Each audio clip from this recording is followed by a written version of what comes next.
Trump just posted 4 words that stopped the world. A whole civilization will die tonight. Not a speech, not a press conference. A post on Truth Social this morning with a countdown already running. 8 p.m. Eastern Time, that's the deadline. And right now, nobody knows if he's bluffing. Here's what's happening right now. Fast. Since February 28th, the United States and Israel have been at war with Iran. They killed Iran's supreme leader on day 1. They've struck bridges, power plants, oil terminals. Over 2,000 people are dead. Iran hit back. They shut down the Strait of Hormuz, the narrow waterway that carries 20% of the world's oil. Energy prices exploded. The global economy is shaking. Trump gave Iran a series of deadlines: open the strait or face total destruction. Each time, he extended it.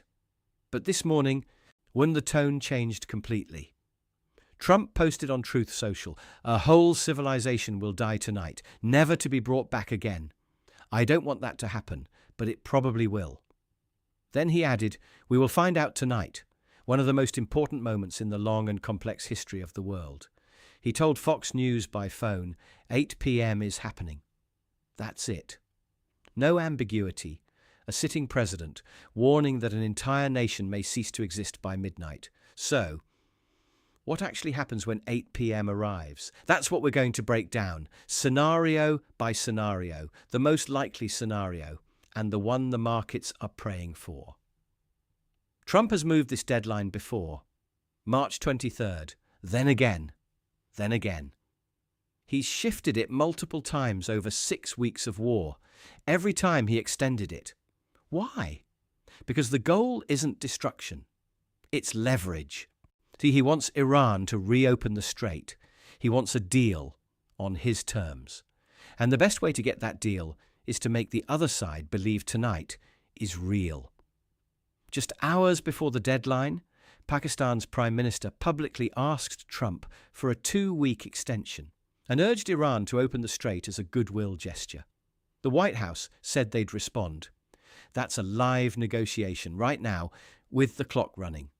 So scenario 1, Iran blinks, or Trump accepts a partial win. The deadline passes with a last-minute agreement or another extension, and the world breathes again. It's happened before. It could happen tonight, but don't stop watching yet, because the next 3 scenarios are the ones keeping analysts up right now. If 8 p.m. arrives and no deal is on the table, Trump follows through. But what does follow through actually mean? So Trump has threatened to destroy Iran's civilian infrastructure, every power plant, every bridge across the country. But the US has already been operating in Iran for weeks. The strikes on Karg Island, Iran's main oil terminal, destroyed military bunkers and naval storage, while reportedly preserving the oil infrastructure itself. That's the template. Hit military targets, hit economic leverage points, avoid the optics of mass civilian casualties. Republican Congressman Mike Lawler confirmed it directly. The target is energy infrastructure and roads and bridges, things that cripple the regime without killing the population outright. Iran's power grid goes dark. Their economy collapses faster. The regime faces a population that's already suffering, now with no electricity, no fuel, no functioning roads. Know the calculation.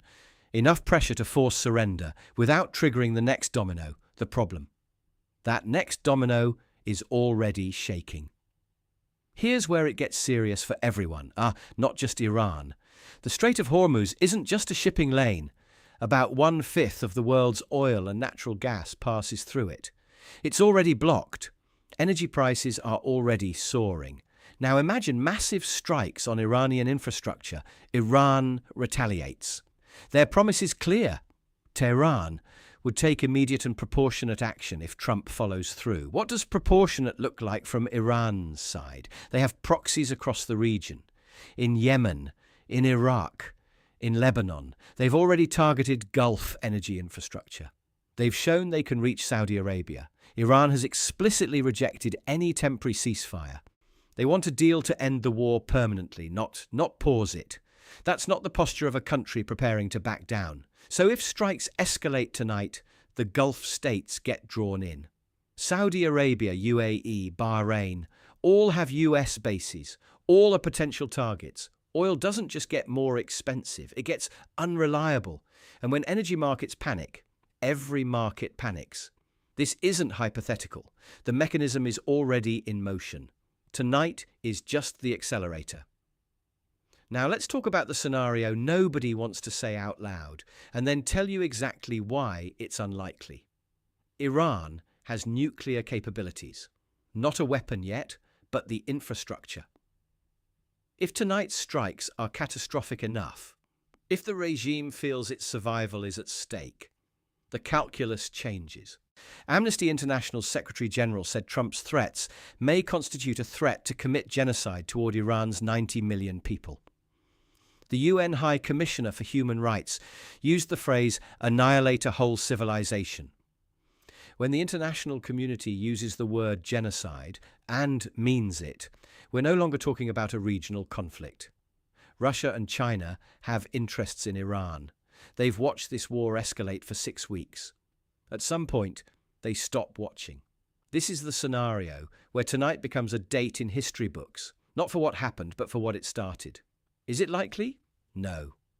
And here's why.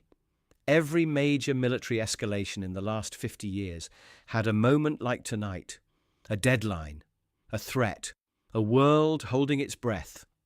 Most of them didn't become World War III. Why? See, because the cost is too high for everyone. Great Britain has already told the US it will not allow its bases to be used for strikes on civilian infrastructure.